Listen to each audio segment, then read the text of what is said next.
Once upon a time, a wise lion ruled the jungle. He befriended a naughty parrot named Polly. Polly loved to play tricks on everyone. One day, Polly spotted a friendly dog. The dog's name was Rover, always cheerful and loyal. Polly whispered a prank into Rover's ear.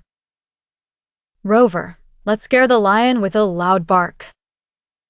Rover hesitated, but Polly's enthusiasm was infectious. Together, they sneaked near the lion's den. "Ready," Polly squawked, flapping her wings. Rover barked loudly, causing a commotion. The lion awoke, surprised but not angry. "Who dares disrupt my royal nap?" he growled playfully. Polly and Rover laughed, admitting their prank. The lion smiled, amused by their game. And so, they all became the best of friends.